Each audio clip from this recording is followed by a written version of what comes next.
Ladies and gentlemen, boys and girls, children of all ages, welcome to the Bloviating Zeppelin's Berserk Bobcat Saloon radio show, live and direct right here on the SHR Media Network as I sit in the sumptuous and palatial SHR Media Studios, where I am broadcasting behind enemy lines in occupied California, no less than 2 miles east of the locus of evil on the entire West Coast, the Bill Mill, the Capitol building, resting there in its evil form.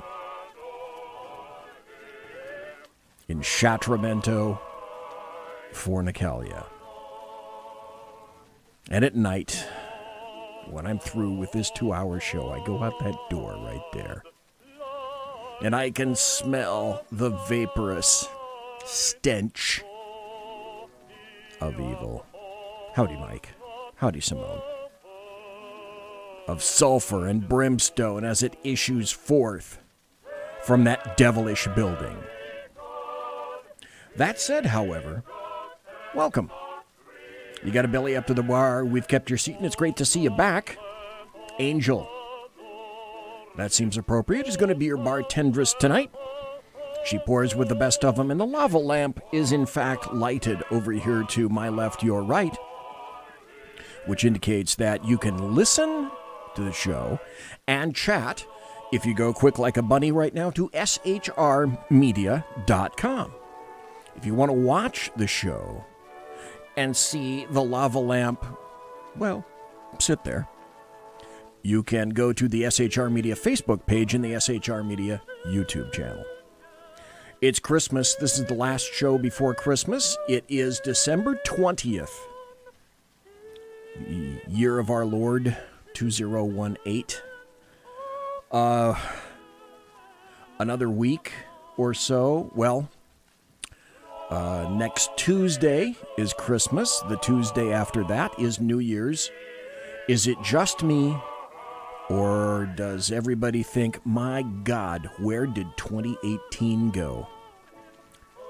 Out the door, that's where it went. Now, I know she's not going to be here tonight, but Mary Brockman had some recent surgery, and our thoughts and prayers are with her. My understanding is that she came through nice, which is excellent. Good to hear. Welcome to one viewer. And so our blessings are with her. Oh, wait a minute. There's Mary Brockman right there in chat. Well, okay, Mary Brockman, welcome to chat. That was quick. Mary Brockman, I got to tell you one thing. Mary Brockman is in chat. And I got to tell you one thing. You're really popular. Talk about a lot of people sending you blessings and talking to you on social media and whatnot. Wow. That's excellent. Really excellent. Well, since a lot of people are in chat already, let's just continue. This is going to be a very unique show where there are essentially only 2 topics tonight. And both of them are SHR Media special reports that I've compiled over the past couple of weeks. And I may as well continue on with the retinue, and it goes something like this. While you're here, I want to tell you that we don't water our drinks just like we don't water our conversation. Politics, religion, crime, culture, economics, race, sex, science, law, we talk about it all right here at the saloon. Nothing is sacred. The speech is free, but the booze is not. All that we ask is you flush the toilet, jiggle the handle, and don't forget to tip your waitress. And as I indicated, tonight, a unique... Oh, Mary Brockman says no audio. Okay, let me go over here to Spreaker. And Spreaker messed up. No, Spreaker sounds... Okay, Spreaker looks like it's... Oh, Spreaker is not working. Okay.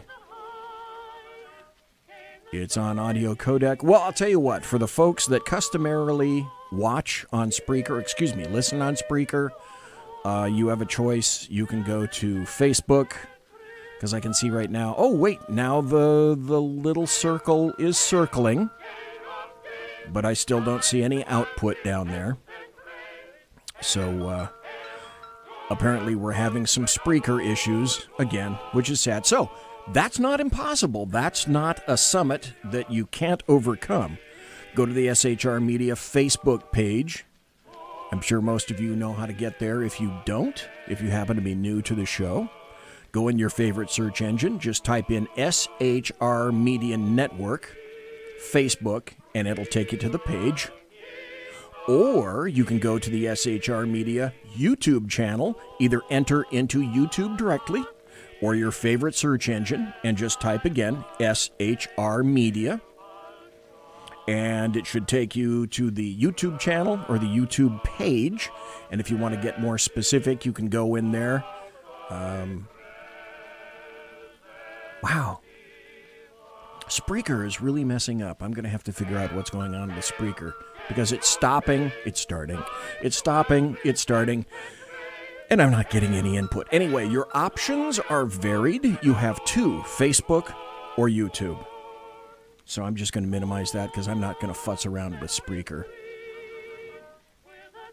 Welcome to Simone, like I say. Welcome to Mike. Welcome to Mary Brockman. I did not expect you to be here tonight, but it's great to hear you. Or see you, rather, I should say.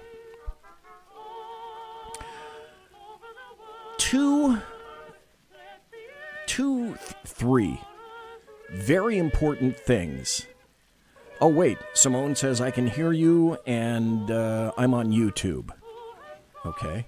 So, all right. Great. YouTube is working. YouTube, it is. Bingo. So, I'm of two minds whether I want to go into the special report right now or whether I just want to go into a couple of news stories. But the special report, I believe, is going to be kind of long, so I think at this point, what I'm going to do is pretty much start with this. Oh, hey, don't do that to me. We have to start that. Okay. And... okay, I think we're ready. Simone says, BZ, go for it. This is an SHR Media Network special report.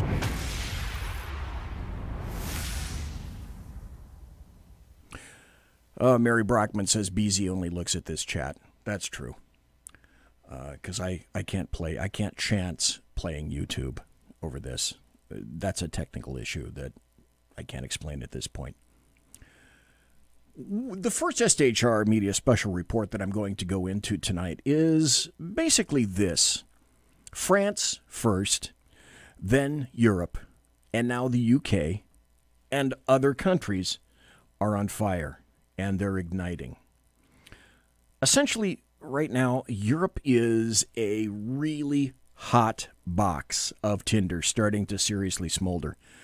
And the protests started in France by the Yellow Vests over originally the fuel tax, but truthfully, the overall oppression by government are expanding. That was kind of a clumsy sentence, but it was truthful.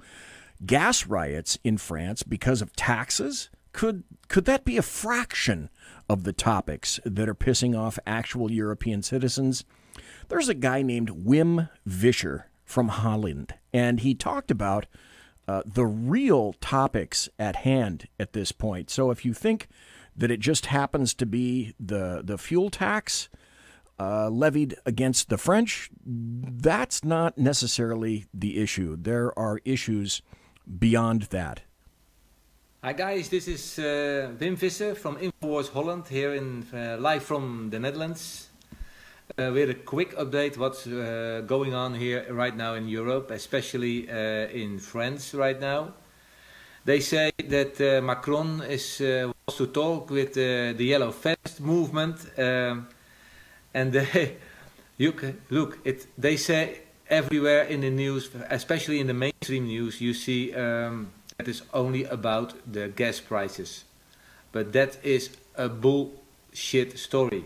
It's about the end of the globalist in France and in Europe, in the Netherlands, in Germany, they all want to kill their own citizens.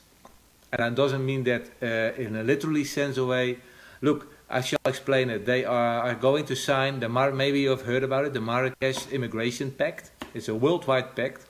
All want to kill their own citizens. The pact and doesn't mean that says that if you sign it, then if you going to demonstrate or criticize the migration that is coming from Africa and everywhere to your country, they can pick you up, and this is no lie, they can pick you up and put you in jail or prosecute you for that. That is a bullshit.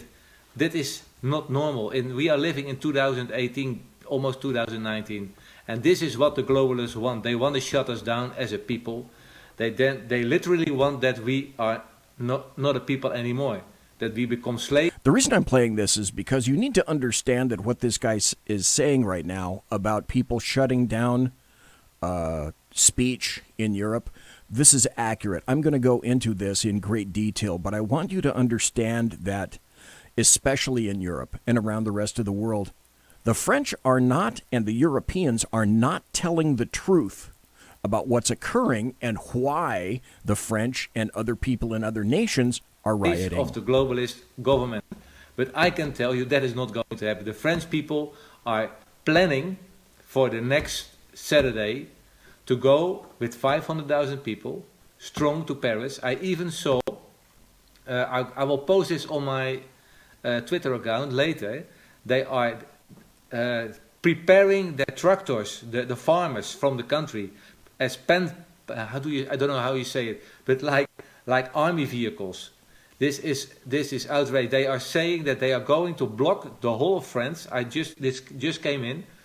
They are going to block the whole of France till December the 10th. And that is amazing. I've never seen something like that, that people united to fight against something for the good, for your country.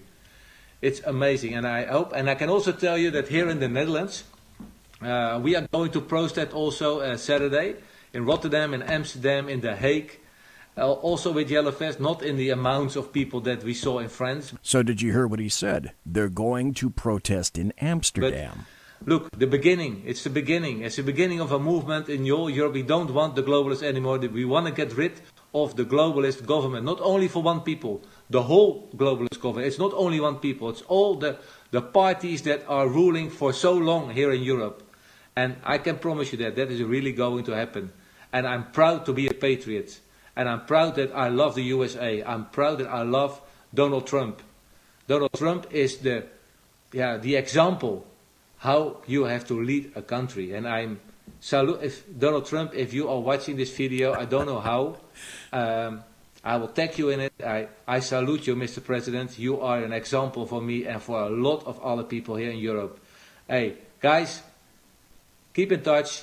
God bless you. I love you. And I see you in the next video.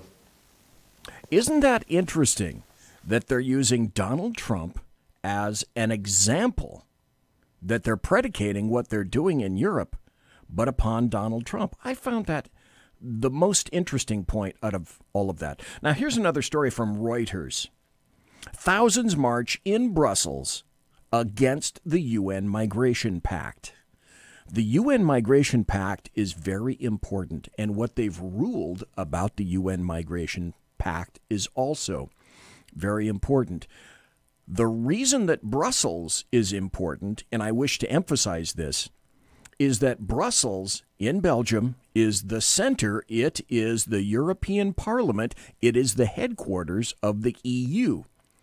So this is the flying fickle finger of fate being given to essentially the European Union by thousands of people. Thousands of people marched on Brussels on Sunday against a UN pact aimed at fostering cooperation on migration, eclipsing a smaller demonstration in support of the deal, the signing of which brought down Belgium's government last week. You probably didn't hear that either. The Belgian government is in serious crap and turmoil.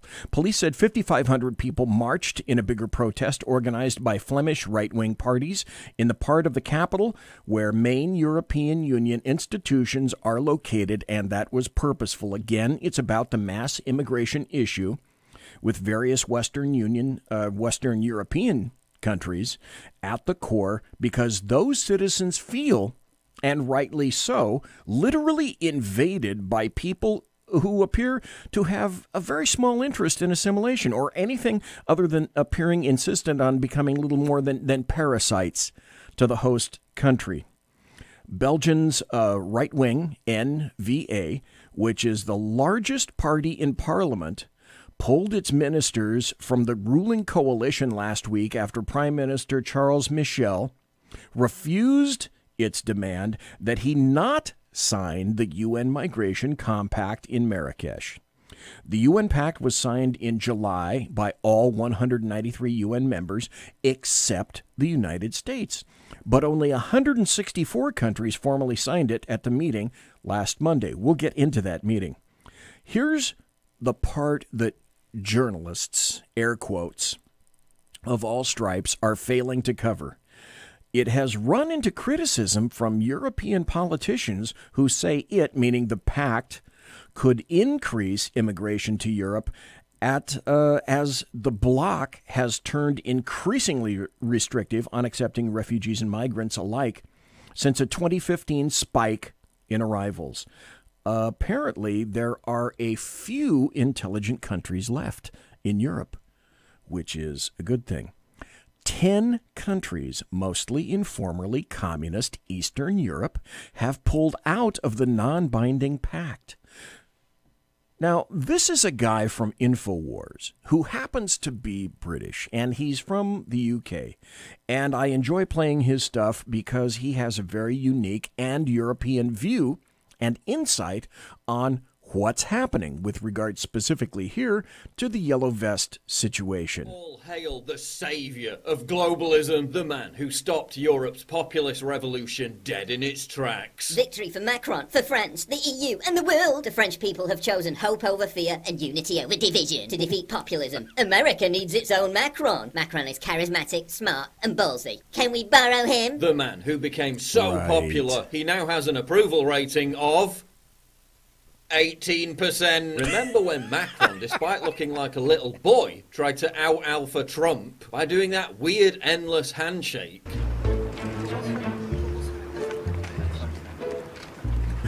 It's Donald Trump patting Macron's hand.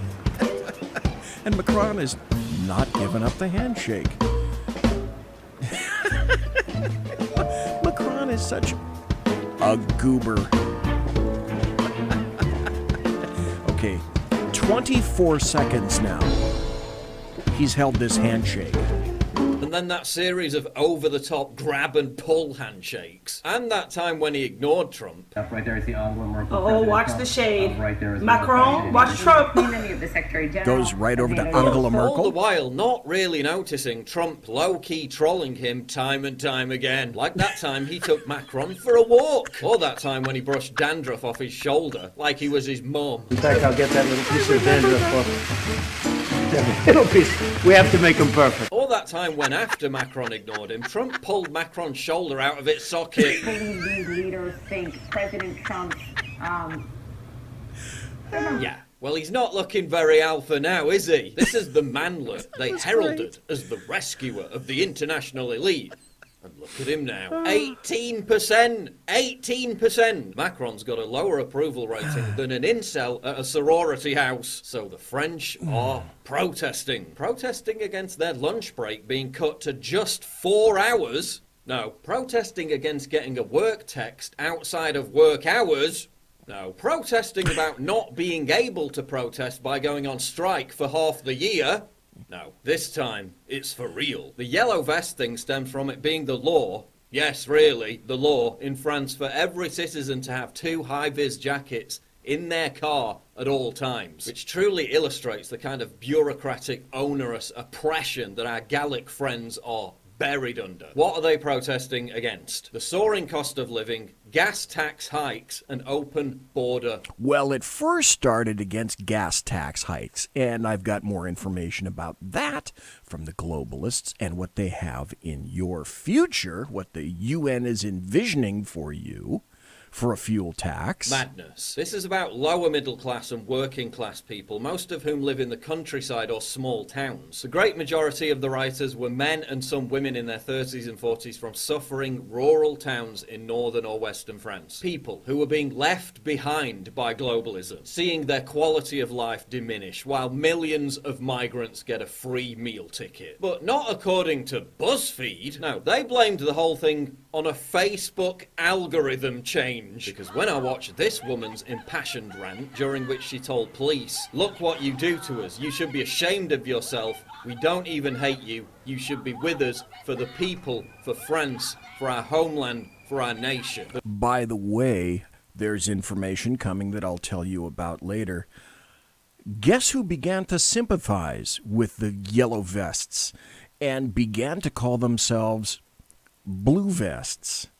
That's something else you haven't heard, and that's why you continue to listen to me tonight. The first thing I think is that she must have been motivated by a Facebook algorithm change, because you see, when there's a social media driven uprising that the left approves of, like the Arab Spring, that's good, and social media is good for facilitating it. But when those evil populists use the very same tools to organise a demonstration, that's bad and it has to be frowned upon. But this is also about the sheer arrogance and contempt for ordinary people that globalists like Macron exude. Like when he lectured that teenager for calling him Manu, which is a popular nickname for Emmanuel. Like when he compared himself to Jupiter, the ruling Roman god. Like when he branded millions of Le Pen supporters hateful cowards. And despite early promising signs, like when he said migrants who aren't in danger should return to their home countries, or when he said African women had too many babies, which actually boosted him in the polls, those numbers began to sink when Macron went soft on immigration. Like when he said that mass migration with over 100 million African migrants heading to Europe in the next 30 years was France's destiny. Then staging an open borders photo op with a migrant who saved a baby in what some people said looked like a suspicious setup. Then posing between a half-naked man showing his middle finger and a convicted criminal. Then saying the epicenter of the French language is now in Africa. Then saying there was no such thing as a true Frenchman. Then... Do you see a trend here? Do you begin to understand why it is that a standard French man or woman would begin to lose just a bit of confidence in Emmanuel saying nationalism was a betrayal of patriotism. You can't get any more globalist than that. This is the same Rothschild banker who walked out to his victory election celebration with the EU anthem playing in the background. Macron is the embodiment of borderless globalism. He's not a president. He's a glorified administrator for the unelected European Commission. France's rejection of the UN global warming tax is a repudiation of the idea that a technocratic elite have the interests of anyone else but themselves at heart. It's almost a mirror image of what drove Trump. Okay, let's stop just for a second because Paul Joseph Watson mentioned something very important about the EU. And also about the centrality of the EU. The European Union headquarters is in Brussels, Belgium. When he mentions that they're unelected, none of the member client states of the European Union vote for any of the members sitting in the headquarters of the EU, which is why he says they are unelected. Yet they have the ability to mandate essentially anything they want that they can get away with to all the other client states in the European Union. They are unelected by the people. Trump to victory. The silent, forgotten, non-urban majority realizing that their entire economic future has been sold down the river in favor of cheap foreign labor and goods. Realizing that their only option is to move to the city and compete with the rest of the drones as a service industry minimum wage slave. Cities where integration of migrants has failed to such a degree that France's former interior minister predicted societal breakdown within 5 years, being forced to abandon communities where farming and local industry were once enough to sustain families and fuel lives of authentic simplicity and squabble for resources in these dystopian metropolises. France is a Catholic country, but in the last 30 years, more mosques have been built in France than all the Catholic churches built in the last century. That is a cautionary tale. That's a tale for another day about Islam. But pay attention, people. Pay attention. Europe itself, the European Union, is a cautionary tale. If we, across the pond, here in the United States, if we are paying attention. Their country is being reverse colonized. Listen, when the country's top 2 selling books for decades are both about a coming civil war and France becoming an Islamic caliphate, you know something's rotten. And as we all know, the French are experts at surrendering, and that's exactly what Macron did within days of Saturday's demonstrations. First suspending the fuel tax for 6 months and then scrapping it altogether. But illustrating how this is by no means just about tax, protesters have vowed to push on until all their demands are met. Their demands include, quote, those who are denied the right to asylum should be escorted back to their countries of origin. Wait. That's an idea whose time has come. Real integration policy should be put into effect. Living in France implies becoming French. French language lessons, lessons in the history of France, yes, and civic education classes with certification at the end. Yes. Authorities are gearing up for absolute chaos this weekend. A spokesman for Macron told AFP, we have reason to fear great violence this Saturday. At least 65,000 police out in force. The Eiffel Tower closed, and not just for its planned redesign. Shops throughout central Paris boarded up. The French government even fears rioters could storm the Élysée Palace and stage a violent coup, that they could attack parliamentarians. French government spokesman Benjamin Griveaux says politicised and radical elements are trying to turn this movement into an instrument. They want to overthrow the government. Yellow Vest leader Eric Drouet said, quote, Saturday will be the final outcome. Saturday is the Élysée, adding, we all would like to go to the Élysée. But that's like going to D.C. That's like saying that you'd like to storm the Capitol building. How will the police respond, given that some of them removed their helmets in solidarity with the protesters? Now the protests are spreading to Belgium, Germany, Holland, and other European countries. In the Netherlands, protesters again cite political correctness, free speech, and open borders as their 3 main concerns. Are we witnessing a European spring? I don't know, because the French do love to have a good riot. Burning cars and running street battles are just part of their weekend leisure activity. But many are saying the scale of this is unprecedented in 50 years. Is it just a flash in the pan? Or is the middle-class revolt against globalism about to kick into high gear? What happens this weekend will provide us with a much clearer indication. So what do you think? Is this just some kind of a flash in the pan thing? Well, let's talk about it, and let's continue, if we will. So let's pause for that moment. People made reference to some kind of a UN pact, involving migration. What is that pact about? I wrote about it earlier. This happens to be from the UK.co Express. PC gone mad. Criticizing migration could become a criminal offense under a new plan. Stop. Let me read that again. That's not a fabrication. That is a truism. And I'm going to play the very words of someone, a member of the EP of the European Parliament, saying precisely those same words. Criticizing migration could become a criminal offense under that new plan. A leading MEP, a minister of the European Parliament, has warned EU citizens that they could be jailed for criticizing migration policies if a new United Nations agreement is acted upon. This is what it's called. It's called the United Nations Global Compact for Safe, Orderly, and Regular Migration. It seeks to make immigration a universal human right. MEP Marcel de Graaf said, wait a minute. Why am I going to read his words when I could just let him talk about it himself? By the way, old Marcel happens to be, if I'm not mistaken, I think he's from the Netherlands. Say some words on the Global Compact on Migration. On the 10th and 11th of December, there will be an international congress in Marrakesh, Morocco, with regard to this global compact on migration. And the participating countries are set to sign this agreement. And although this joint agreement isn't binding, it's still meant to be the legal framework on which the participating countries commit themselves to build new legislation. And one basic element of this new agreement is the extension of the definition of hate speech. Hate speech. The agreement wants to criminalize migration speech. Criticism of migration will become a criminal offense. And media outlets, and that also concerns you, that give room to criticism of migration can be shut down. He's not kidding.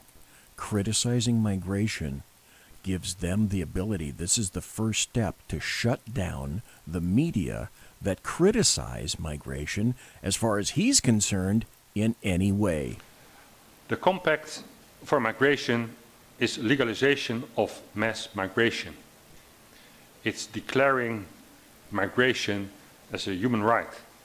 So in fact, it will become impossible to criticize Ms. Merkel's welcome migrants politics without being at risk to be jailed for hate speech. And they're not kidding. But wait, there's more. There's always more. Tell you what, you're listening to the Bloviating Zeppelin right here on the SHR Media Network. This is the Bloviating Zeppelin's Berserk Bobcat Saloon radio show. And I'll be right back right after this. Conservative media done right. You're listening to the SHR Media Network. Hey, this is Michael Wright. And I'm Shannon Wright. Join us for The Right Way with Shannon and Mike, Monday through Thursday from 7 to 9 a.m. right here on SHR Media. Why are they joining us? For fun things like sports, politics. Oh, maybe some news and entertainment? And all kinds of other things. Money and recipes and events, all kinds of stuff. Yeah, so join us Monday through Thursday, 7 to 9 a.m. here on shrmedia.com.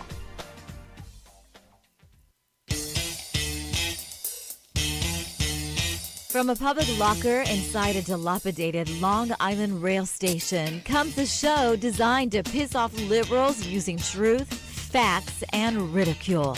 The Lid Radio Show, featuring the conservative voice from the People's Republic of New York, the Lid himself, Jeff Dunitz. Tune in every Wednesday at 2 p.m. Eastern, 11 a.m. Pacific on the SHR Media Network. Go to shrmedia.com. At Lid Radio, we fight for the truth, justice, and a good kosher T-bone.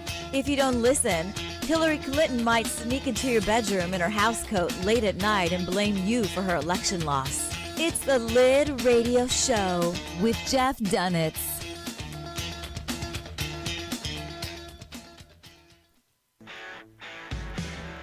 Hey girls, Carry Girl Gear is here.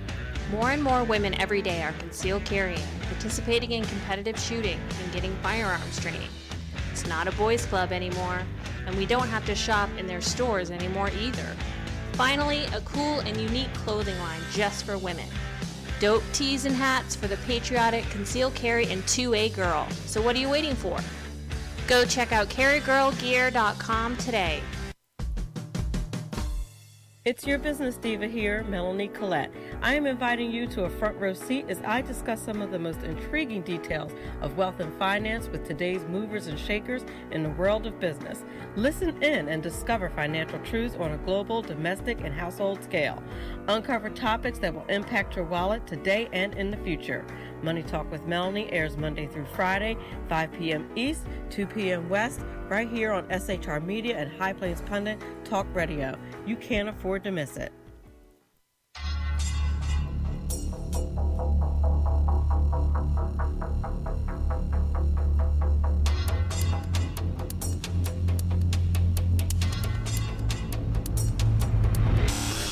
The new show on the SHR Media Network, Sackheads Against tyranny on shrmedia.com. Go there quick like a bunny, 11 p.m. Eastern, 8 p.m. Pacific, every Wednesday, live and direct on the SHR Media Network.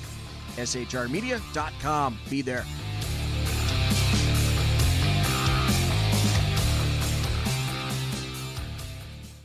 For 50 years, I've seen the American people blinded by corrupt politicians, a lapdog media, and deceptive Islam.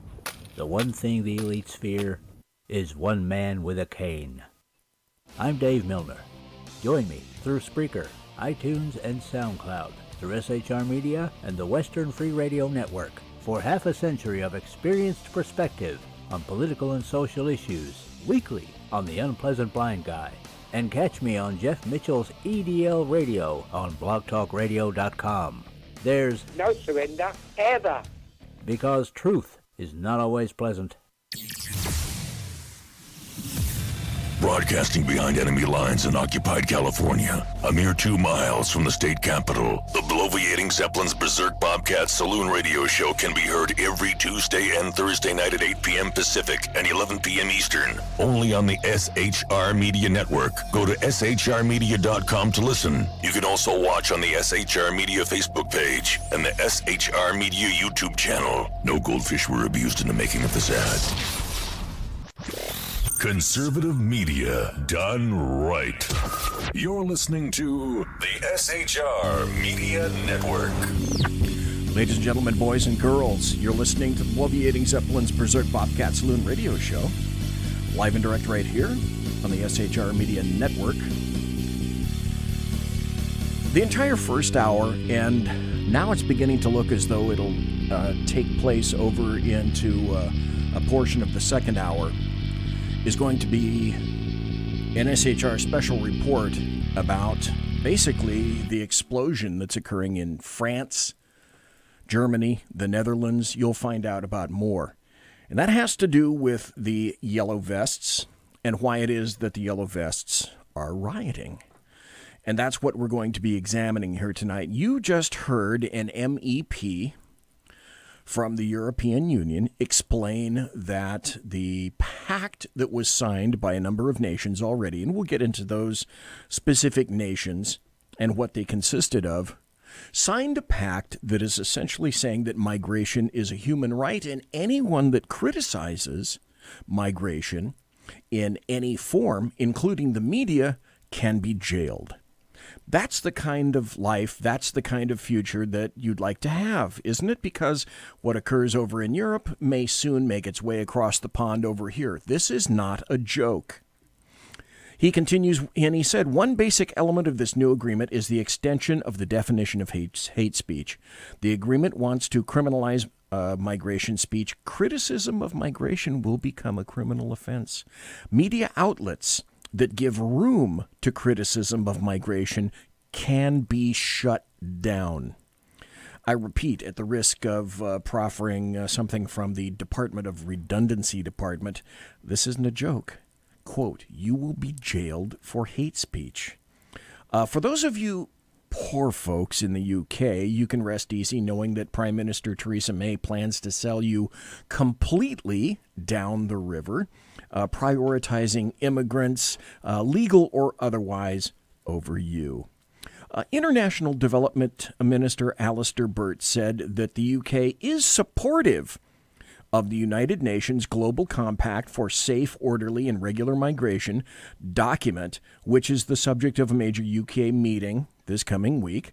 Mr. Burt said, quote, the UK government is supportive of the UN's Global Compact for Safety, Orderly, and Regular Migration, both as a step forward in international cooperation to tackle irregular migration and as a framework to help deliver our commitments under the Sustainable Development Goals. Sustainable Development Goals. However, it's good to know that some European nations are not quite so keen on the compact. The document to be signed in Morocco, by the way, we'll get to that. It was in fact signed in Morocco. seeks to make immigration a universal human right and has been met with fury by, for example, Italy, a nation that took in the second highest number of asylum seekers behind Germany last year. Italy is boycotting the meeting. And the United States, of course, thank God, via President Trump, has an opinion. This is from FoxNews.com. The United States is leading the charge in pushing back against the UN's migration agenda because somebody had to do it. Do you think Barack Obama would have done this? Do you think Hillary Clinton would have pushed back? Of course not. At all, making migration a human right and signing on to that. Borders north, borders south, any sort of border on the sea, those are gone. Those would be absolutely gone.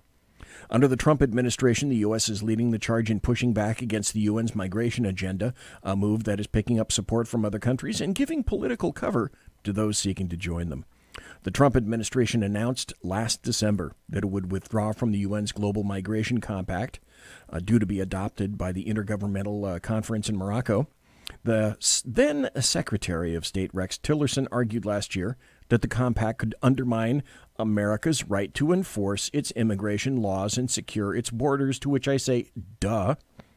The United States supports international cooperation on migration issues, but it is the primary responsibility of sovereign states to help ensure that migration is safe, orderly, and legal, Tillerson said. The U.S. was the first country to withdraw, but it was soon followed by a stream of other countries pulling out of the non-binding compact. Let me say this, so far, but that could change.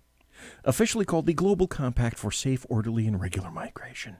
Hungary, Poland, Austria, Australia, and Israel have all since announced that they will not sign the accord, citing concerns that it will limit the ability of countries to set and enforce their own immigration policies. It's at this point that I have 5 words. God bless President Donald Trump, and thank God that Hillary Clinton or some other politically correct leftist Democrat ass-kisser wasn't anointed. The UN and the EU don't care about borders or a nation's given ability or inability to absorb anybody and everyone they demand to be taken. Not assimilated, taken. There is a massive, massive difference, a huge difference. Europe, be afraid. Be very, very afraid. Your ruination is in progress, abetted by the guilty, the ignorant, the historically illiterate.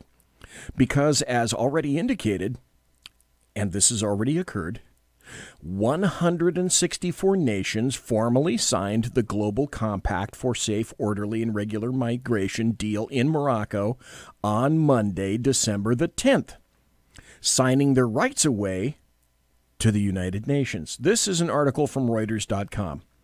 UN members adopt a Global Migration Pact rejected by the U.S. and others in Marrakesh, Morocco. UN members on Monday adopted a deal aimed at improving the way the world copes with rising migration, but almost 30 countries stayed away from the ceremony in Morocco. The pact, meant to foster cooperation on migration, was agreed upon in July by all 193 UN members, except the United States. But only 164 formally signed it at the meeting on Monday. So 10 countries, mostly, this is, I think, very salient. 10 countries, mostly in formerly communist Eastern Europe, have pulled out. Why do you think that might be? Ask yourself that question.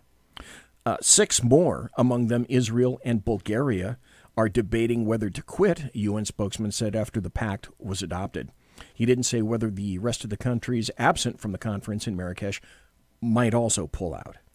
With a record 21.3 million refugees globally, the United Nations began to work on the non-binding pact after more than 1 million people arrived in Europe in 2015, many fleeing civil war in Syria and poverty in Africa. But President Donald Trump's administration said the global approach to the issue was not compatible with U.S. sovereignty. Thank you very much, President Donald John Trump, the guy with the dead orange cat on his head. There is still a bit of sanity left in the world, and this sanity is coming to roost in the wheelhouses of those groundlings, proles, commoners, serfs, underlings, and vassals who do the bulk of the lifting in various countries, watching their own rights being trampled by their various countries in favor of illegal immigrants. They're becoming quite tired of playing second fiddle to nations that do not listen to what they say or how they vote. The UK, for example, it doesn't think the electorate really meant it when they voted for Brexit. Their betters think it's time for another vote on Brexit because likely the vacuous dolts really didn't mean to vote for Brexit the first time around.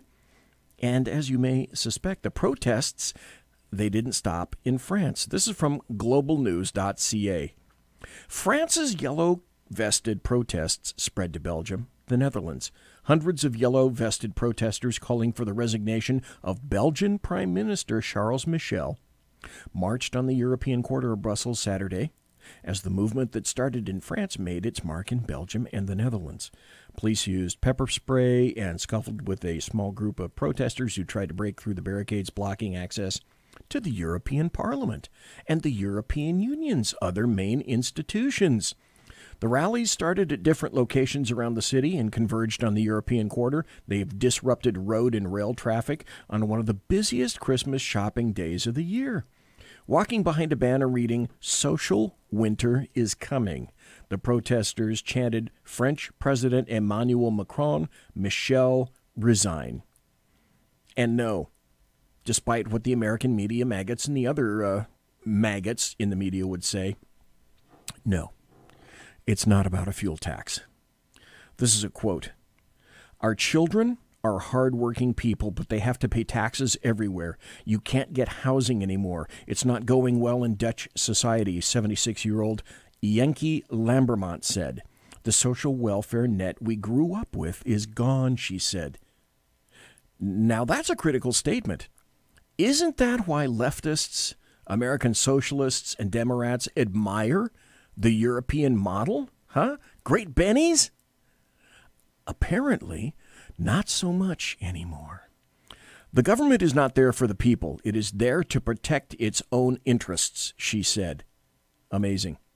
Neither Belgium nor the Netherlands has proposed a hike in fuel tax, the catalyst for the massive and destructive demonstration in France in recent weeks.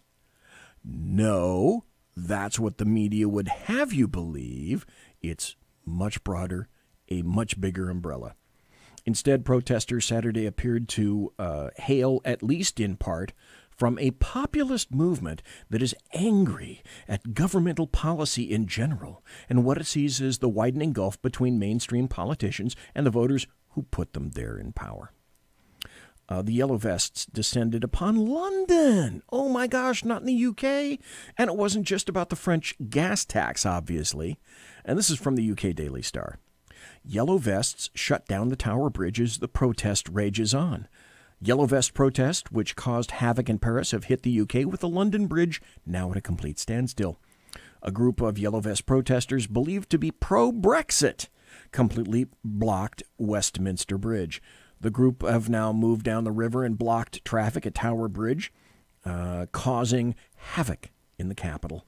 They're seen on Facebook Live chanting, "What do we want? Brexit? When do we want it? Now." Imagine that they would protest over having themselves ignored. A few days later, knowing that her political arse is some really serious jeopardy, Theresa May, the PM in the UK, she made a decision. And this is from, again, Reuters. UK PM May says sticking to the pledge to reduce annual net migration to tens of thousands. Annual net migration to tens of thousands on a little bitty winky island. Think about that for a moment. Prime Minister Theresa May said on Wednesday she was sticking to a pledge to reduce annual net migration in Britain to less than 100,000 a year.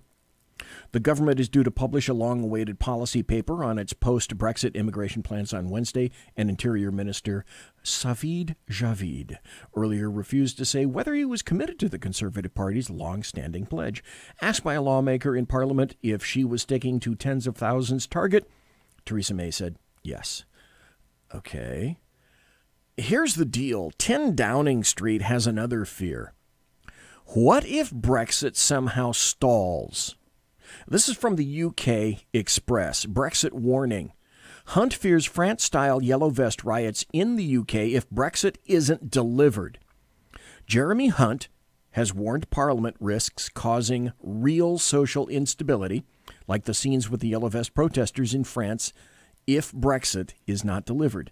The Foreign Secretary told MPs they must be very careful not to get out of step with where the public are on Brexit. Mr. Hunt urged the Commons not just to think about our own views on Brexit, but we also have to think what the solution is that's going to bring the country together. Speaking to the Times, he added, I wouldn't rule out real social instability in this country. There's been widespread demonstrations across France, including violence and violent people clashing with police, which descended into a 5th successive weekend. And by the way, it's not stopping. Rallies began over controversial plans to increase a fuel tax. Anger drove the rising costs of living in the country, and it descended into protests against Emmanuel Macron. That guy. 6 people are dead because of this, and dozen others are injured in France as they've repeatedly plunged France into chaos. With his popularity plummeting, imagine that, I bet he didn't see this coming. French President Macron finally gave in to the protesters, and he promised a minimum wage rise and tax concessions. But, as has already been said, the unrest has expanded farther. Not just France, not just the UK, not just the Netherlands. And it's about populism. And that came from, you guessed it, President Donald John Trump. This happens to be from Fox News. From Italy to Hungary to France, how populist movements in 2018 happened to envelop Europe. 2018 was the year populism went mainstream and beyond the United States and Britain, sweeping Europe with demands for a change in the status quo. Beset by increasing social and economic problems exacerbated by the influx of migrants from the Middle East and Africa and the dysfunction of the European Union, the continent's voters went to the voting booths or the streets, increasingly embracing populist ideas. From Hungary and Austria to France and Italy, populist movements stunned European governments and establishment parties who long had been unchallenged with their grip on power. Now in Italy, this is what happened. Earlier this summer, anti-establishment populist parties took control of the Italian government, promising a government of change with an ambitious economic program. The Five Star Movement, headed by Luigi Di Maio, won the election. I can't do that, by the way, if you're watching. Mary Brockman, you're going to listen to the rest tomorrow. God bless everybody. Take care. Thanks for being here, Mary. So it's a visual. Luigi Di Maio won the election after receiving nearly a third of the votes. It entered into a coalition with a populist right-wing League Party led by Matteo Salvini, which won 18% of the vote, a stark jump from 4% of the vote just 5 years ago. Both parties came into power as a backlash to the European Union's push for austerity measures in the country of a dire social cost and the migrant crisis that particularly hit southern Italy, with hundreds of thousands of migrants arriving since 2014. So here's the deal. Here's what's happening. Governments in Europe are absolutely beside themselves. How dare the proles, the serfs, the commoners, the unwashed, the rabble, the groundlings, the subjects, the peasants, how dare they push back against their betters? It's just not done, and it's not appropriate. Now here's what happened in Austria. Populism also took the reins of power in Austria as well, with 32-year-old Sebastian Kurz becoming the country's chancellor in December of 2017.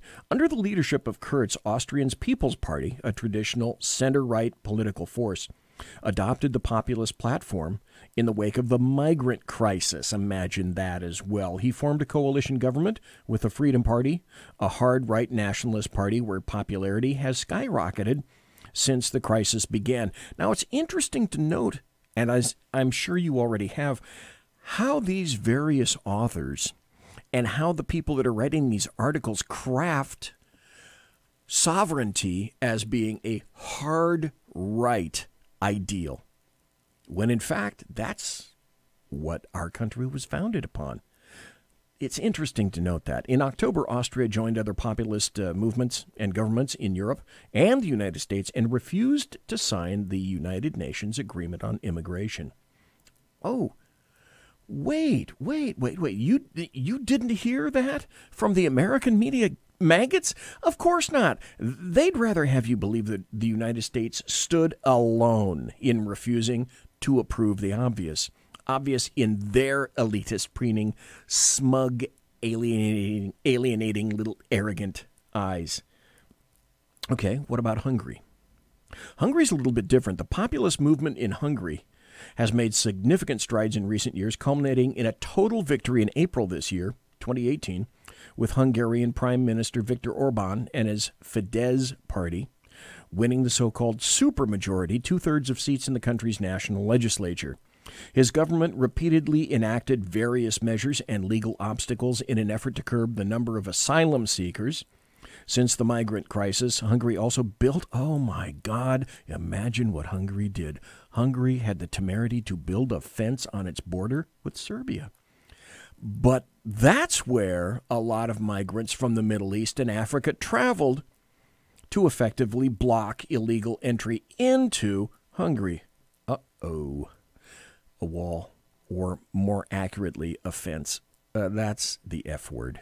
Oh, what happened in France, by the way? Well, we have a pretty good idea already what happened. The French government, unlike in some European countries, isn't led by populists, but shock of shocks, it's facing the anger of the people, and the government, the French government, is beside itself. It hasn't seen this kind of anger in decades. So French President Emmanuel Macron, that guy, his victory about 2 years ago was touted. It was a win. Oh, against the rising tide of populism, and an example of a centrist politician defeating the narrow-minded populist Marine Le Pen of the National Front.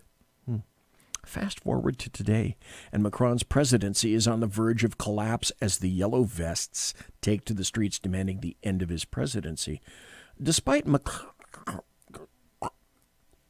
his submission to protesters' demands to scrap the gas tax, the Yellow Vests, they're continuing their protests. While being a largely leaderless movement, it has issued demands like a referendum on France's membership in the EU. Does France want its own Frexit? Curbing illegal immigration and restoring cuts to the welfare state. Well, that's the French for you. We do need welfare. Overarching issues, not just taxes, but the pressure of migration and illegal immigration.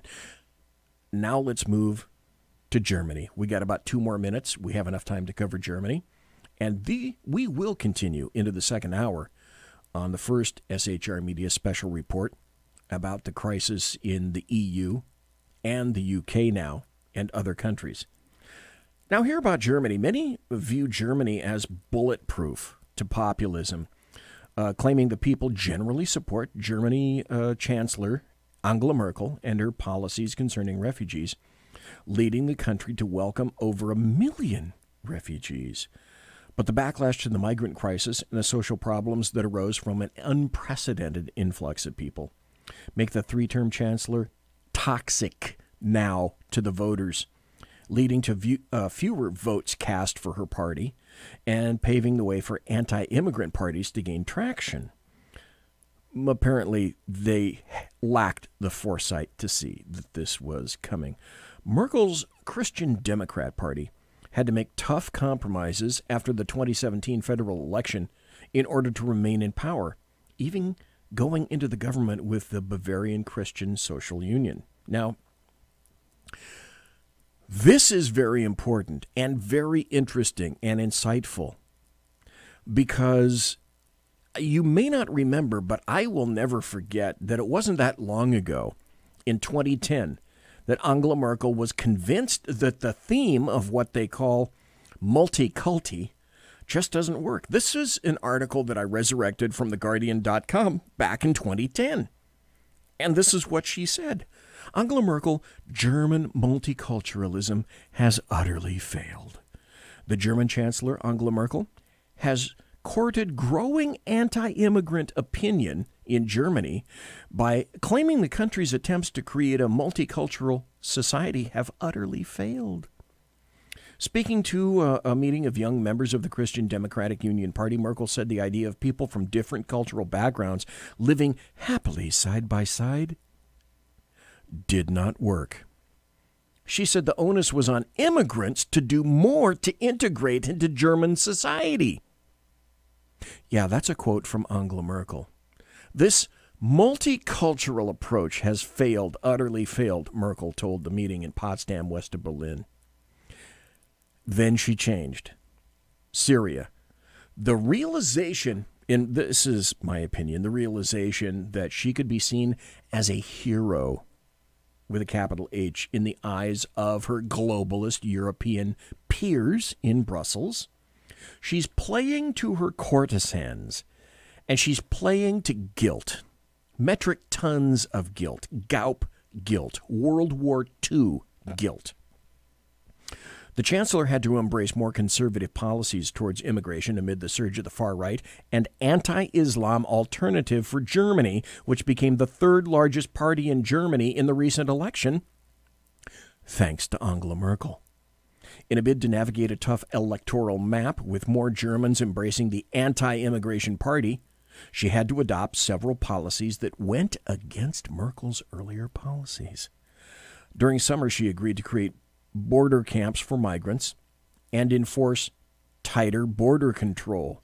Under the proposed policies, Germany would create so-called transit centers along the border. And this huge concession by her. See if this sounds familiar to you. All new migrants would have to be screened at the centers and determined if they're eligible to seek asylum in Germany. Any migrant who already applied for asylum in another European country would be rejected and asked to return to the countries where they made their application. Stop. What does this sound like? Ellis Island, anyone? This is astounding for Merkel, but even she can begin to see the writing that's scrawled on the wall at this point. But you have to ask yourself a pretty serious question. Are the riots done in France?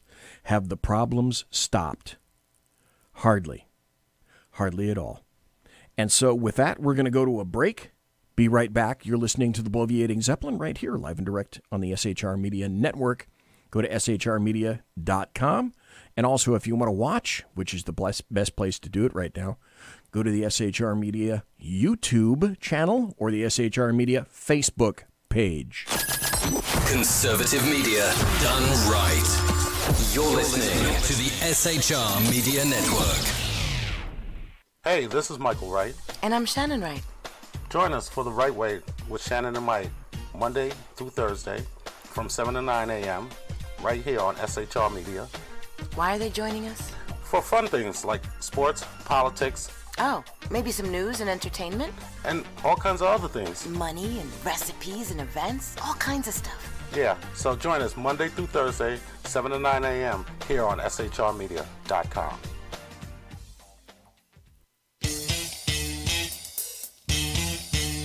From a public locker inside a dilapidated Long Island rail station comes a show designed to piss off liberals using truth, facts, and ridicule. The Lid Radio Show, featuring the conservative voice from the People's Republic of New York, the Lid himself, Jeff Dunitz.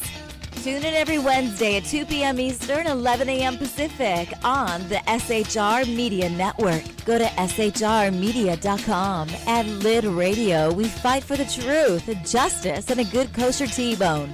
If you don't listen, Hillary Clinton might sneak into your bedroom in her housecoat late at night and blame you for her election loss. It's the Lid Radio Show with Jeff Dunitz.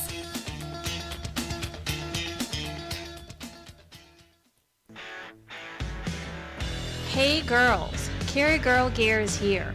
More and more women every day are concealed carrying, participating in competitive shooting, and getting firearms training. It's not a boys' club anymore, and we don't have to shop in their stores anymore either. Finally, a cool and unique clothing line just for women. Dope tees and hats for the patriotic concealed carry and 2A girl. So what are you waiting for?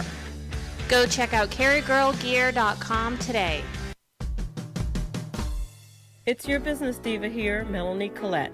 I am inviting you to a front row seat as I discuss some of the most intriguing details of wealth and finance with today's movers and shakers in the world of business. Listen in and discover financial truths on a global, domestic, and household scale. Uncover topics that will impact your wallet today and in the future. Money Talk with Melanie airs Monday through Friday, 5 p.m. East, 2 p.m. West, right here on SHR Media and High Plains Pundit Talk Radio. You can't afford to miss it.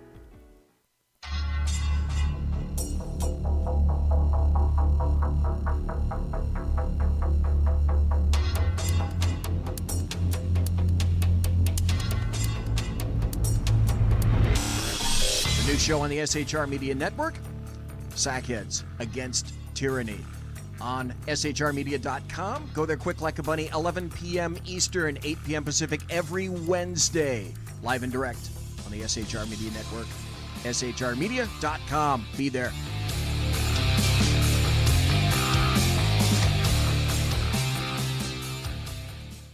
For 50 years, I've seen the American people blinded by corrupt politicians, a lapdog media, and deceptive Islam. The one thing the elites fear is one man with a cane. I'm Dave Milner. Join me through Spreaker, iTunes, and SoundCloud, through SHR Media and the Western Free Radio Network, for half a century of experienced perspective on political and social issues, weekly on The Unpleasant Blind Guy. And catch me on Jeff Mitchell's EDL Radio on blogtalkradio.com. There's no surrender, ever. Because truth is not always pleasant.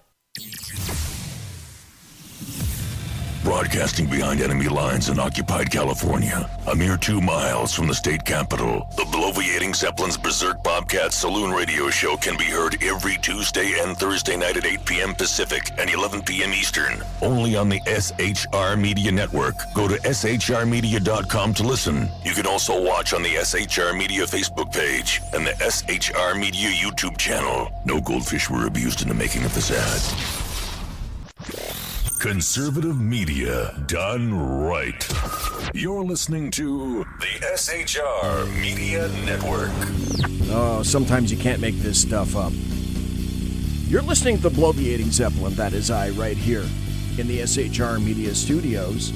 It's almost 10 minutes after the hour. Now on the East Coast, it's about 8 minutes after the magic witching hour of midnight. Here on the left coast, it's 9:08.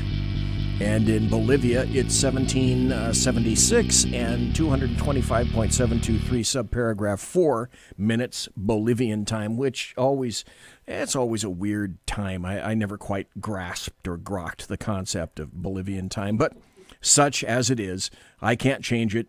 Anyway, this is an SHR Media special report tonight, and it's about the craziness, if you would ask the European leaders, that's going on in Europe, in the UK, and France, and other countries right now. So it hasn't stopped. Now, this is another thing that I've noticed. People in the media are trying to quantify the riots of they're calming down now. They're calming down. Nothing more is really happening to them. And that's a bullshit alert as well. This is another story from, of all places, trust.org. I find what I can just for you. Chaos on French highways as yellow vests torch toll booths. Wait a minute. Why would the yellow vests torch toll booths of all places? From Paris. This is just 1 day ago. French yellow vest protesters caused transport chaos after occupying highway toll booths and setting some of them on fire. France's biggest toll road operator, Vinci Autoroutes, said demonstrations were underway at some 40 sites in its network and that several highway intersections had been heavily damaged, notably in the south of France. The Yellow Vest protesters, named after the fluorescent jackets that French governments mandate that motorists carry in their car, two, not one, two, have to have in their cars, have blocked roads and roundabouts across France since mid-November. But wait, there's more. Protesters angry about high fuel costs and, oh, you didn't hear about this, new speed limits have also covered, damaged, or torched hundreds of traffic radars across France. RadarsAuto.com, a site that tracks traffic radars, estimated that by the middle of last week, at least 1,600 radars, about half of all French traffic radars, had been damaged. More than 250 have been entirely destroyed, it said. The French state will also lose, this is so sad. The French state will also lose several tens of millions of euros in revenues, it said, adding that in 2017 the radars had yielded an average 84 million euros, that's $96 million per month. Perhaps the French are getting tired, I might suggest, of being micromanaged and their pockets fleeced for traffic fines. Is that impossible? Oh, and remember the Yellow Vests. And earlier in the first hour, I talked about the Blue Vests. What do you think the Blue Vests might be? Here's an article from Breitbart.com. Macron losing police. Interior Minister meets unions as cops complain of cuts, strain, and threaten to go slow. In Paris, France's Interior Minister is to meet with representatives of police unions following complaints about strained resources in the wake of 5 straight weekends of violent protests. 2 police unions complained Monday about working conditions and strained resources in light of the past few weeks of protests, which have seen officers sent in to clear blockades and control demonstrations. The Alliance Union has urged the government to invest in law enforcement while calling for a work slowdown to protest planned cuts in the national police budget. Another union, UNSA, said its members would only provide minimal services and has asked to meet with French President Emmanuel Macron. That guy. Oopsie. What happens in France when you lose law enforcement support? Perhaps you have to throw them a French bone? Here's another article. French government offers €300 bonus to protest-weary police. Seeking to soothe police forces demanding improved working conditions, the French government proposed giving €300, that's $340, bonuses to officers deployed to the aggressive and disruptive protests that started last month. So they've been going for over a month now. And there appears to be no real sign of stoppage. French President Emmanuel, the M word, committed to the idea of protest duty pay earlier this month. The government's offer came a day or two after police unions announced work slowdowns to protest staffing and other budget issues. Other budget issues. Remember that. That's important. French Interior Minister Christopher Costume was to meet with police union representatives. It wasn't clear if the proposed premiums would calm the growing anger in the police ranks. We are not for sale and we can't be bought. It's certainly not with this bonus that the crisis will be resolved, said Yves Lefevre. You like that? Lefevre of the Unite SG Police FO Union. According to government figures, the bonus will be paid to 111,000 police officers and military personnel and will cost 33 million euros. That's 37, boy, I'm getting my figures wrong, $37.5 million. The National Assembly is expected to debate it during discussions on the 2019 budget. But wait, there really is more that the French government has been ignoring. I found this out just for you. Instead of a bonus, police unions are asking for the payment of thousands of hours of unpaid overtime work that has accumulated over the years. Yeah, that's a great idea. Nothing like taking advantage of the people who protect you. Shove your bonus. Just pay us what you owe us. Sounds like what they're saying to me. And then further, this is from the UK Express. France chaos. Now blue vest protesters cause chaos as Macron protests spiral. This is another aspect you haven't been informed of. Air passengers have been hit by delays in Paris as French police slowed down passport controls in a protest over overtime pay. Time that they worked. Time that they haven't been paid for. In the blue vest protest, the police caused long queues of waiting passengers at Charles de Gaulle Airport after deliberately dragging their heels at passport check. Airport officials said the slowdown was currently only hitting Terminal 1, adding that police were working but taking their time with deep checks of passengers. Elsewhere in France, some police stations were responding only to emergencies as police continued to negotiate with the government for extra cash for working additional hours on the recent Yellow Vest protests. Scores of police officers have been injured since the citizen-driven Yellow Vest movement was launched in mid-November. This has been going on since mid-November, most in violent clashes with anti-government protesters. Police unions have denounced working conditions and complained about what they said were strained resources as officers have been sent in to clear roadblocks and restrain violent thugs who have joined street demonstrations to stir chaos and provoke police. This isn't looking all that great. Furthermore, the Alliance Police Union called on police officers all across France to handle only emergencies amid negotiations with the Interior Ministry. The French government proposed giving €300 bonuses to officers deployed after French President Macron committed to the idea of protest duty pay. However, police union representatives want more cash along with additional compensation for literally years of overtime duty that was never paid out. Now, remember, after all, are protected by their own very strong version of our Second Amendment, should, things like this happen. Let's also remember, crime never goes on strike or a slowdown. Wait. Think about that. Let's see. Police are not responding. Police are letting violence occur. People want to disarm you.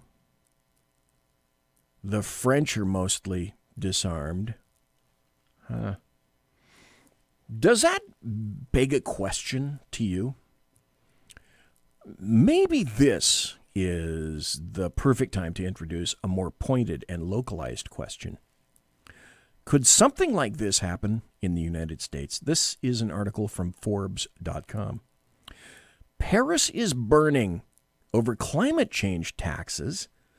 Is America next? Now, this is by Chuck DeVore, who used to be a Congress critter in California.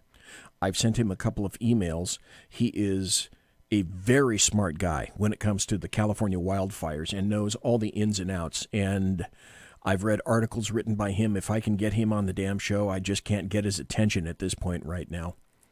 But the wildfires here have been completely preventable, and he knows a lot about climate change, global warming, wildfires, the alleged results of climate change.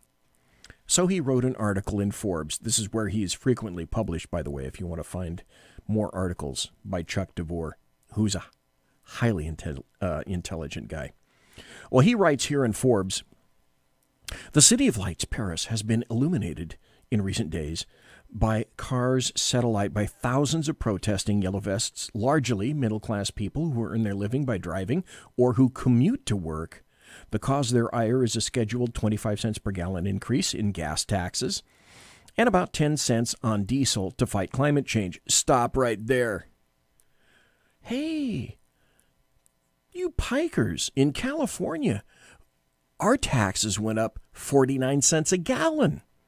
Our registration fees on our cars went up by some $100 a year. Like me, depending on what class of automobile that you drive. So, frogs, I don't think I want to hear that very much. French, oh boy, here we go. I got to pronounce his name again. French President Macron, deeply unpopular, just reversed course on the new green tax. Parisians are already paying, listen to this, Parisians are paying $7.06 per gallon for gasoline. Almost half of that is in taxes. If Paris streets burned over a proposed 25 cents per gallon climate tax, imagine the global conflagration at a $49 per gallon tax.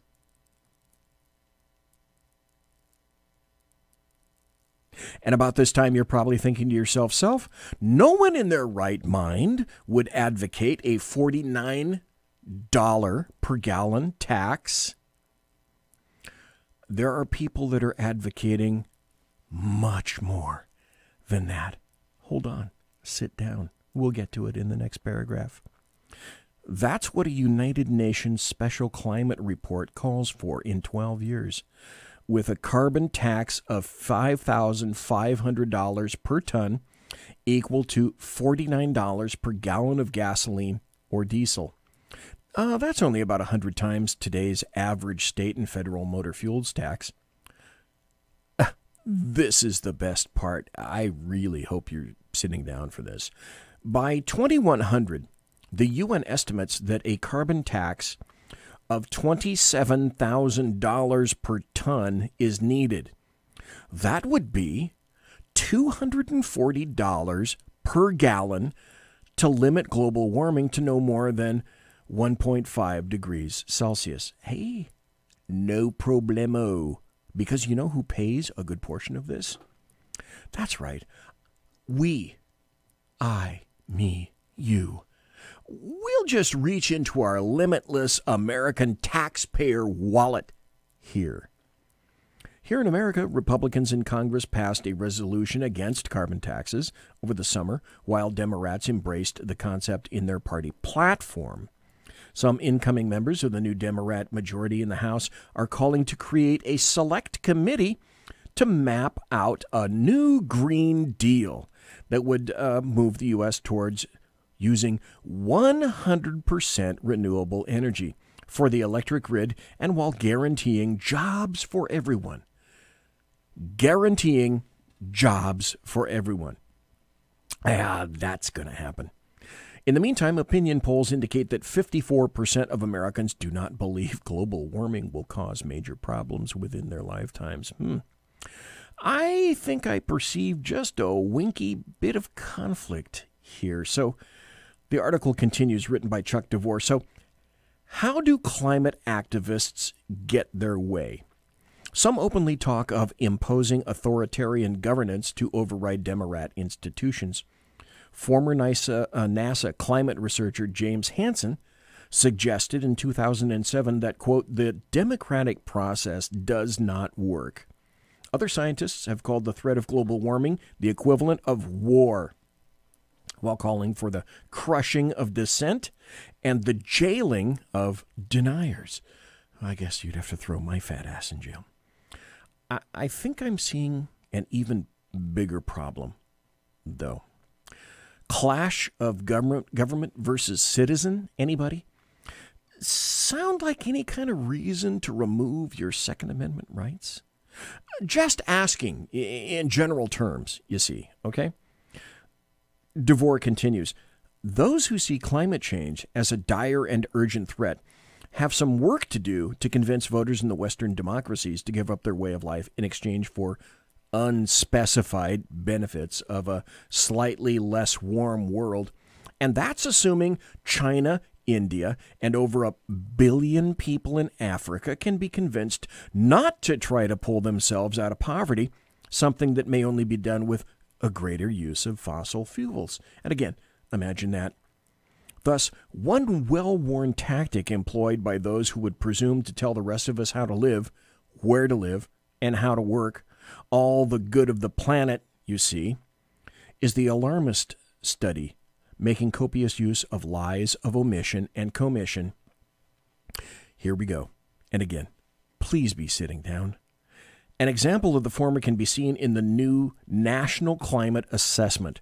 The report's first chapter lists recent natural disasters, citing this summer's deadly car fire in California as an example. But while the report seeks to link wildfire to climate change, it glosses over this is why I want to have Chuck DeVore on, because he knows all about this.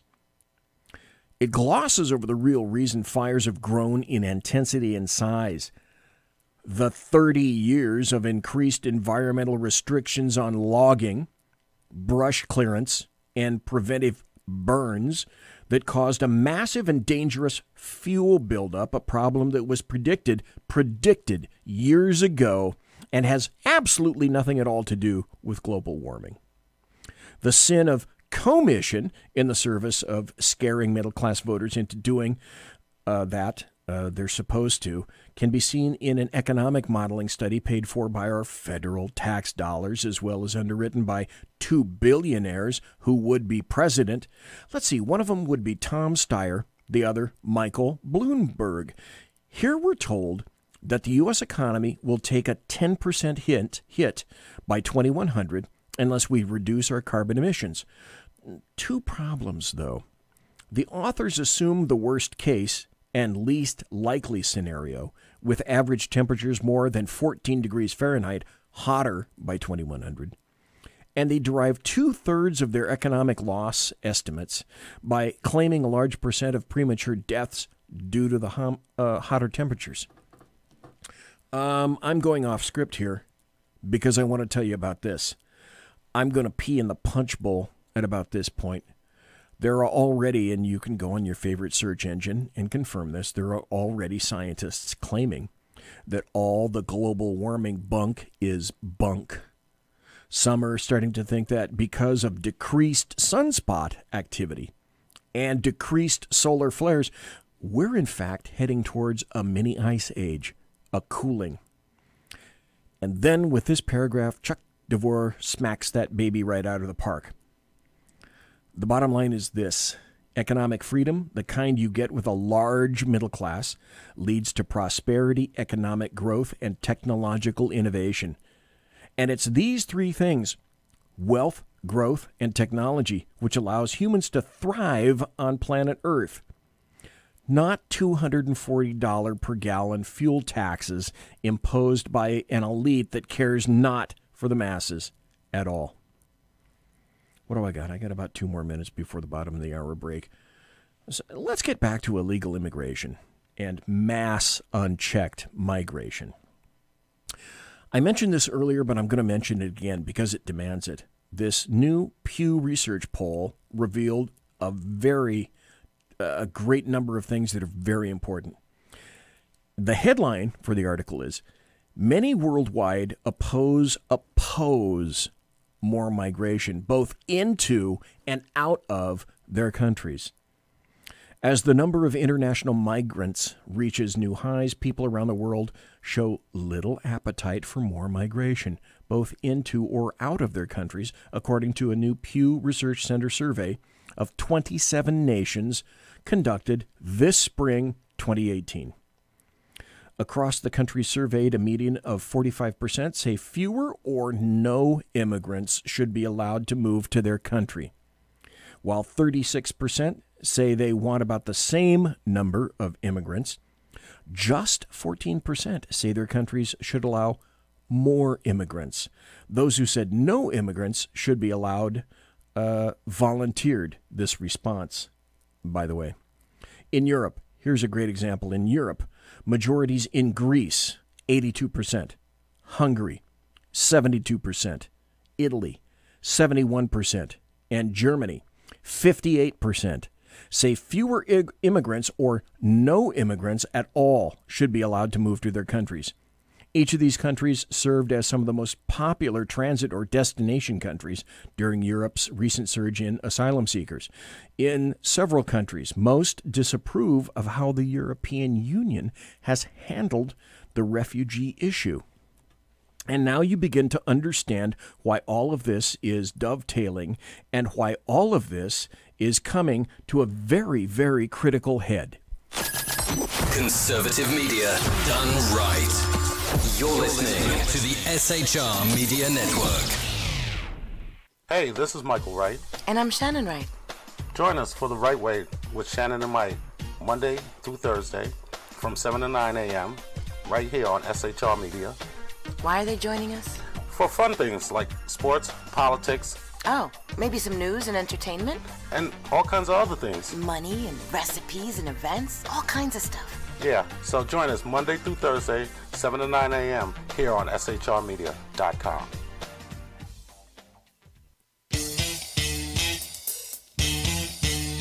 From a public locker inside a dilapidated Long Island rail station comes a show designed to piss off liberals using truth, facts, and ridicule. The Lid Radio Show, featuring the conservative voice from the People's Republic of New York, the Lid himself, Jeff Dunitz. Tune in every Wednesday at 2 p.m. Eastern, 11 a.m. Pacific on the SHR Media Network. Go to shrmedia.com. At Lid Radio, we fight for the truth, justice, and a good kosher T-bone. If you don't listen, Hillary Clinton might sneak into your bedroom in her housecoat late at night and blame you for her election loss. It's the Lid Radio Show with Jeff Dunitz.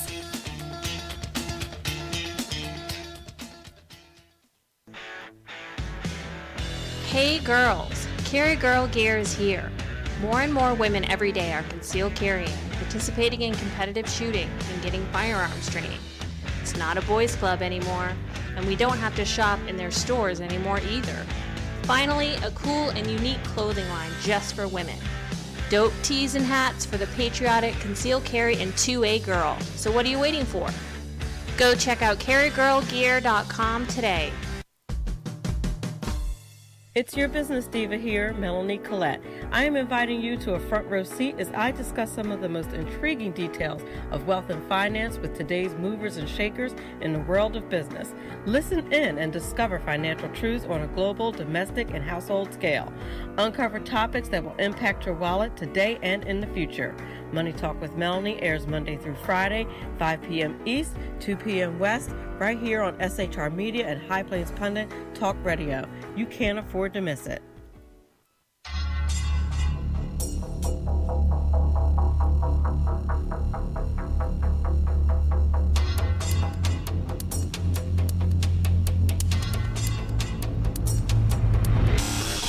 The new show on the SHR Media Network, Sackheads Against Tyranny. On shrmedia.com. Go there quick like a bunny, 11 p.m. Eastern, 8 p.m. Pacific every Wednesday. Live and direct on the SHR Media Network. shrmedia.com. Be there.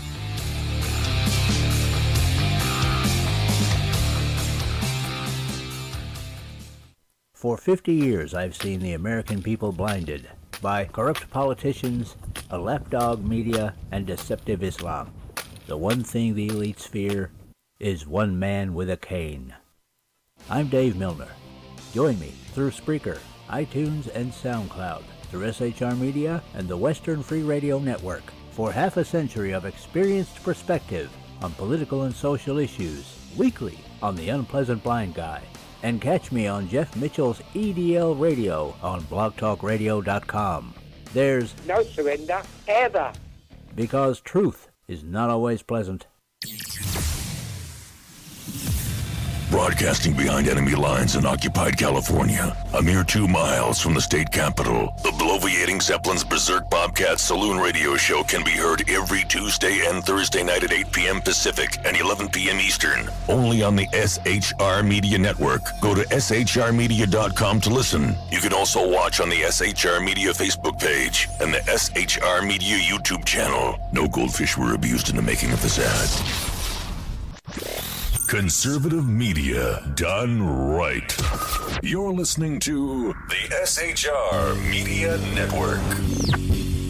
Ladies and gentlemen, boys and girls, children of all ages, this is the final 25 of the last Bloviating Zeppelin's Berserk Bobcat Saloon radio show before Christmas. This is the last time for another year you're going to be able to see BZ, who looks like Santa Claus, in his Santa hat, playing Christmas music, because it is, gosh, it's less than a week away. Today is Thursday, December 20th. 5 days from now, next Tuesday, is Christmas 2018 already. And then 1 week later, that next Tuesday, wow, New Year's. Where did 2018 go? Kind of makes you wonder.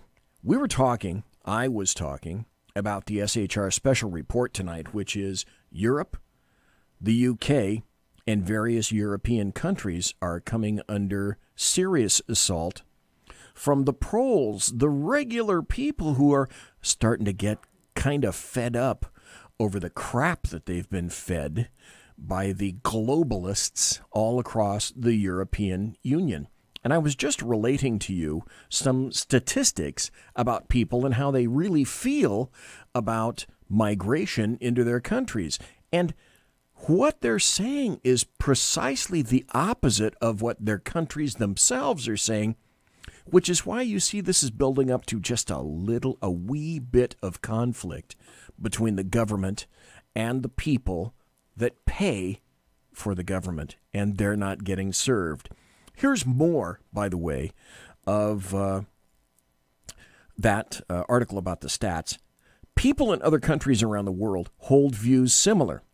Those in Europe, similar to those in Europe. Large majorities in Israel, 73%. Russia, 67%, South Africa, 65%, and Argentina, 61%, say their countries should let in fewer immigrants. In every country surveyed, less than a third say their nation should be allowing more immigrants to enter. So, what's the summary? And how is the U.S. going to fare in all of this? That's the question you need to ask. Nobody knows what the revolution will look like. Nobody knows exactly what form it will take, but if you would like a good idea, just look at France. Many say that the uprising in France is because of fuel prices. However, I believe that the fuel tax was just the straw that broke the camel's back. I believe that there is much more behind the French people rising up against their government. Now, what do we know about the French protests? Well, we know that it's mostly white people, the only true Frenchmen by blood, the white working class who are the yellow vests taking to the streets. They refer to themselves as the unwashed masses, the taxpayers, the ones mostly affected by the shift to globalization in France and the West. Does this sound familiar? You see, in every Western country it's the same. The white working class, and more specifically the white rural working class, are the ones who pay most of the taxes, produce most of the food, and claim less federal benefits while their government pushes them aside to welcome in millions of a cheaper, lower-skilled population into their country. And it's the white working class who is footing the bill. In every single Western nation, it's the same story. It is the white people that are the most negatively affected by globalization. Take France, for instance. While the cosmopolitans are having a great time taking the bus, train, and other public transportation means to their jobs in urban areas of the country, the white working class in rural areas need to use their cars. So, who do you think is most affected by the 64% tax on unleaded and 59% tax on diesel fuel? And then to hear that the reason for the fuel tax in the first place is to lower carbon emissions. This likely really pissed off the white working class. Why? Well, if it weren't for immigration and globalization into Western industrialized nations in the first place, carbon emissions would be less of an issue. Why, you ask? Well, it's simple. When you look at any one of the G8 Western developed industrialized nations, whether it be France, America, Italy, Germany, England, etc., you will see that the birth rates in these countries have been well below replacement rate for decades upon decades. So, simply put, without immigration, there would be hundreds of millions less people in the 20 most industrialized countries that have the highest rate of CO2 emissions of any country on Earth. Which means hundreds of millions of less cars, which emit 6 tons of carbon each and every single year. The population growth of every single G8 country, especially America, which will be at around 430 million people in 20 years, is solely attributed to immigration and the children the immigrants have. America is number 2 on the list of countries that have the highest CO2 emissions. So if the cosmopolitan rich ruling class really cared about carbon emissions, they would be against immigration of a population from south of the equator that have double the birth rate and focus on their nation achieving a healthy birth rate through incentive programs if need be. Stop right there just for a moment. The other thing that I'd care to point out is that, yes, the United States might be one of the greater emitters of carbon. But what is it also that the United States does? Oh, that's right. It's also responsible for caring for other nations and the defense of other nations around the world. Altogether, way too many people forget about that very primary fact. Not only our Muslim communities, but African communities, Asian communities, Hispanic communities, and the wave still continues. It's not going to stop, nor should we want it to stop. An unrelenting stream of immigration, non-stop. Folks like me who were Caucasian of European descent, for the first time in 2017, will be in an absolute minority in the United States of America. All while wages would be pretty good because the population would be in control and companies would have to compete for the worker and not the workers who now have to compete for the jobs because of overpopulation. Unfortunately, though, they care a little bit more about the corporations they serve that need cheap labor. They also care about power, and for them, immigrants from south of the equator always equals votes. Stop right there. This is an excellent point for me to illustrate. If the GOP truly wanted to do what it advocates, that is to say, limit or curtail the amount of illegal immigration into this country, all it would have to do is agree collectively to submit that E-Verify is mandatory in every business. E-Verify is, it's a hint. It's a suggestion. It's there for you to use, but nowhere in E-Verify are there any teeth to mandate its use. Do you know why? I'm sure you do. It's because, oh, that's right, while the Democrats love the votes, the GOP and those that pay money to the GOP establishhacks, they love the cheap labor. And I don't mind saying that because it just happens to be true. So for a white person who shows up to work, pays the taxes, comes home from work, and then watches on the news that their leaders need them to pay even more taxes so that we can afford free college, healthcare, and welfare for a population who has a double the rate of welfare usage, works under the table, causes a higher per capita rate of crime, and has no ethnic connection to their ancestors who sacrificed the blood, sweat, and tears to create the system in the first place that welcomed them with open arms. This may piss a few people off. Imagine that. Especially here in America, where they come waving the flags from their home country, refuse to learn the language, and then they show up at protests demanding the system be changed. This may be why you have Donald Trump. But back to France. I believe this truly is the beginning of a nationalist revolution. Yes. The left and the nationalists both currently frown upon the ruling class and have different end goals in mind. However, they are currently joining forces to overthrow the same people. It appears to me, however, that the right-wing nationalists may be the most organized of the two sides in France.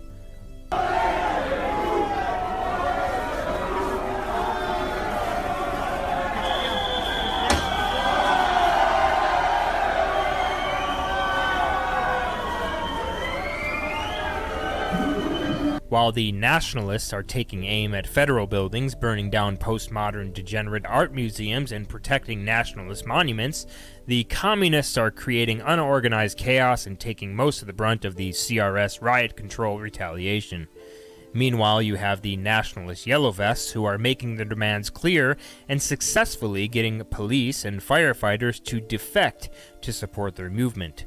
Just as I indicated earlier tonight. The yellow vests have an overwhelming 80+% approval rating with the French public, and the police are going to their side. Here you can see the police taking off their helmet, showing solidarity with the yellow vest.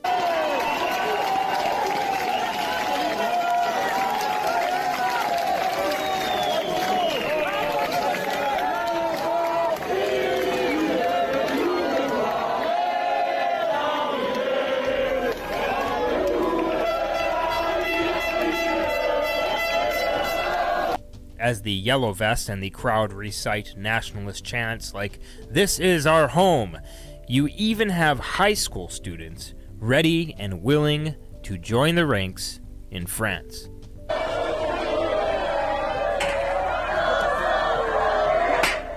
Make no mistake, France loves to protest. France has a history of protest. France has a history of rioting.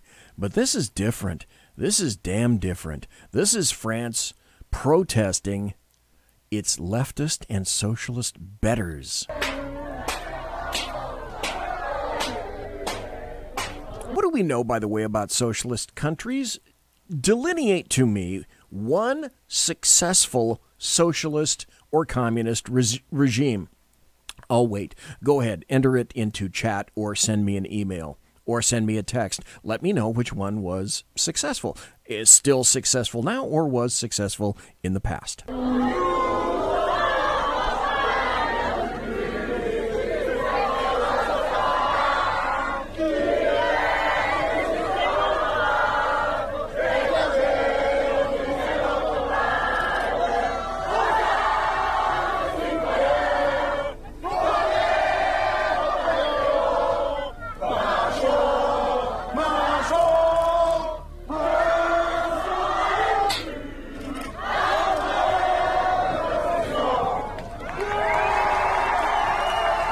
Yes, this is absolutely, truly appearing to be a legitimate revolution. Over half of all of the French are opposed to immigration. Most of the people in all European nations disagree with the way that the EU is handling immigration. Yes. And yet, the unelected bureaucrats in the EU hold the course, allowing their women to be defiled and their culture to be completely transformed. "We must lower carbon emissions," shouts the UN, while they publish articles on their website entitled Replacement Migration, explaining how birth rates in these countries are too low and we have to bring in millions more culturally incompatible people who have higher birth rates. Perfect. "Wages are too low," shouts the American left, while they lobby their government to abolish ICE and open the borders to millions upon millions of low-skilled, low-wage workers, causing wages to further decrease. While the Brexit you voted for stalls in Britain, while your leaders sign the UN Global Compact for Migration in Europe, while your statues are being taken down and destroyed in America, while your Christmas markets are being rammed down in Germany, and all of your favorite holidays are banned in the West, expect to see the Yellow Vest movement expand and spread to Europe, expect a European revolution in the near future, and expect America, who coined the protest against taxes in the first place, to follow soon too.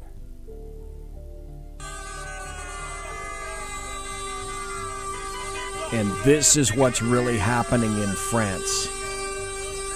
This is a toll area, and they're demanding free tolls for all French, thanks to the firefighters.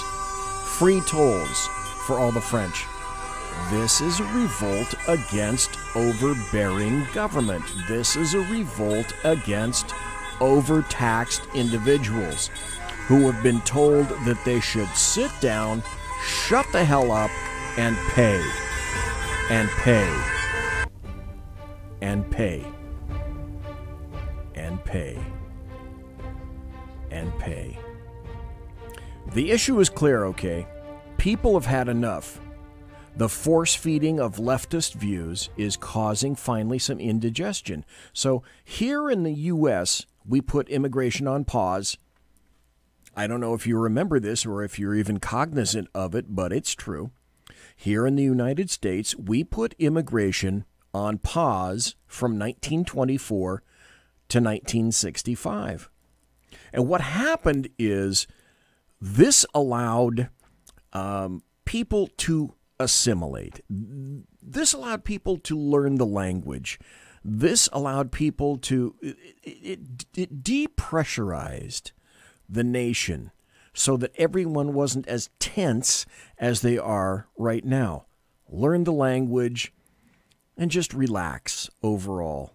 So perhaps another pause is due. I'm going to suggest to you that another pause similar to that is overdue. There's going to be a fight. I think the borders should be closed. The doors to the inn are closed. They're not open anymore. And we need to sit down, relax, and try to figure out what we're going to do with all the people that we have here already.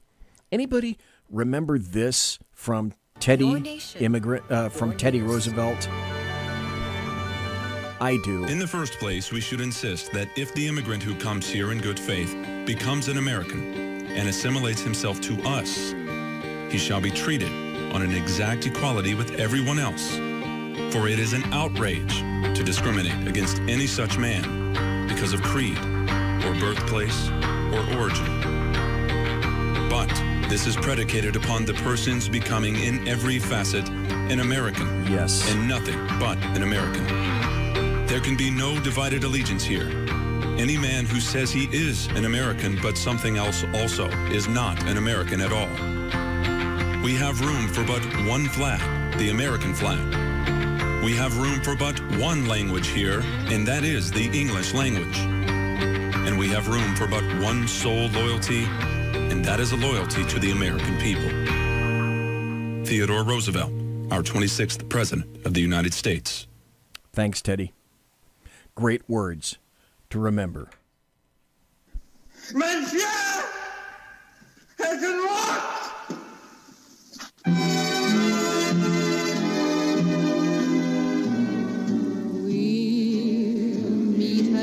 I didn't even get a chance to go into my second SHR Media special report.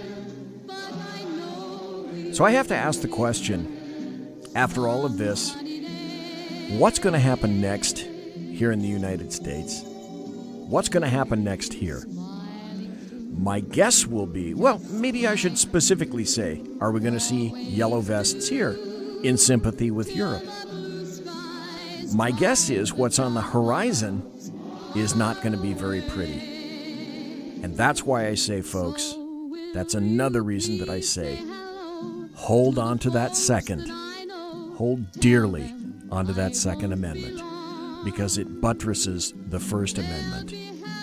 Imagine this situation in Europe here with no way of defending yourself against various governments. Look at Venezuela. Folks, you have a great week. I think we're going to be back for the Chat Show, perhaps on Thursday for myself. God bless, take care.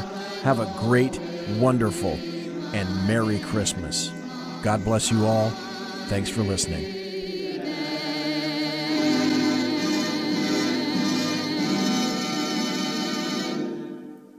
Everybody quiet down now and get some sleep. Good night, everybody. Good night, Mama. Good night, Ben.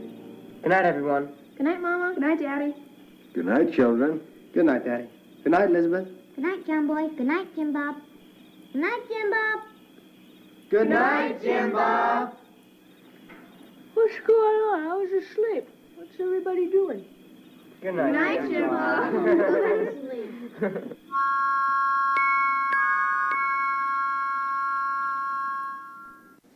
Good night, and good luck.